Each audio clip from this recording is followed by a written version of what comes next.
Hello friend, সবাই কেমন আছো? আমি জয়ন্তী চলে এসেছি আবার একটা খুব সুন্দর রান্নার রেসিপি নিয়ে তোমাদের সামনে। দেখো আমি কি রান্না করেছি। চিলি ফুলকপি, খুব দারুণ টেস্টি একটা খাবার। মাছ মাংস না থাকলেও এভাবে তোমরা খেতে পারো। প্রথমে ফুলকপিগুলো একটু আমি ছোট করেই কেটে নিয়েছিলাম, যেহেতু ফার্স্ট টাইম করেছি বুঝতে পারিনি একটু বড় করে কাটলে ভালো হতো। সেদ্ধ করে নিয়েছি, তারপরে পেঁয়াজ রসুন লঙ্কা আদা পেস্ট করে মাখিয়ে নিয়েছিলাম। মাখিয়ে নেওয়ার পরে কিছুক্ষণ রাখার পর এটাকে আমি একটু কর্নফ্লাওয়ার দিয়ে আবার মাখিয়ে ম্যারিনেট করে রেখেছিলাম। তারপরে কড়াই একটু তেল গরম করে সুন্দর করে ফুলকপিগুলোকে ভাজা করে নিই।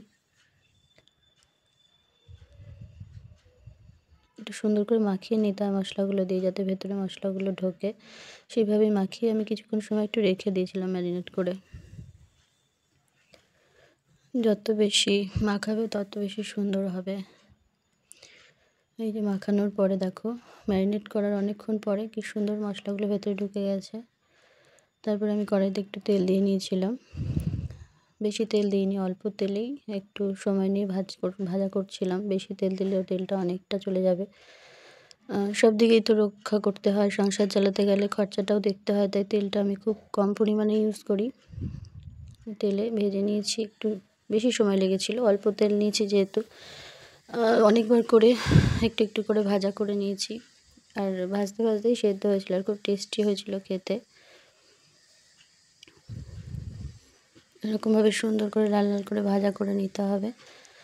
এক এক করে ভাজাগুলো প্রায় কমপ্লিট করে নিলাম। তারপরে আমি সস রেডি করে নিয়েছিলাম। একটু চিলি সস ছিল না, একটু সয়া সস ছিল আর টমেটো সস ছিল, আর সাথে পেঁয়াজ কুচিয়ে পেঁয়াজটাকে ভালো করে ভেজে পেঁয়াজ রসুন ভেজে নিয়েছিলাম।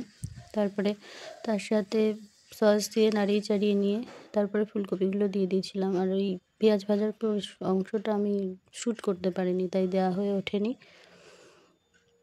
কাজ করতে করতে ভুলে গেছিলাম যে ওই অংশটা শ্যুট করা দরকার। এইভাবে কষিয়ে নিয়ে তারপরে ফুলকপিগুলো ছেড়ে দিয়েছিলাম। ফুলকপিগুলোকে একটু ভালো করে নাড়িয়ে চাড়িয়ে নিয়ে, যেহেতু একটু ভেজা ভেজা খেতে চাইছিল, জল একদম শুকনো হলে তো ভাত খেতে পারে না, তাই একটু ভেজা ভেজা রেখে আমি তরকারিটা নামিয়ে নিয়েছিলাম। আবার এই ফুলকপির কষা টাইপের যে একটা রেসিপি তোমাদের দেখালাম, এটা তোমাদের কেমন লাগলো একটু জানিও। যদি ভালো লাগে কমেন্টসে লিখো, আর তোমরা চাইলে এই রেসিপিটা একটু ট্রাই করে দেখতে পারো। ভিডিওটা দেখার জন্য বন্ধুরা সবাইকে অনেক অনেক ধন্যবাদ। চেষ্টা করব এরকম অনেক ছোট ছোট ভিডিও তোমাদের সামনে নিয়ে আসার। তোমাদের ভালো লাগলে একটু লাইক কমেন্ট সাবস্ক্রাইব করে দিও।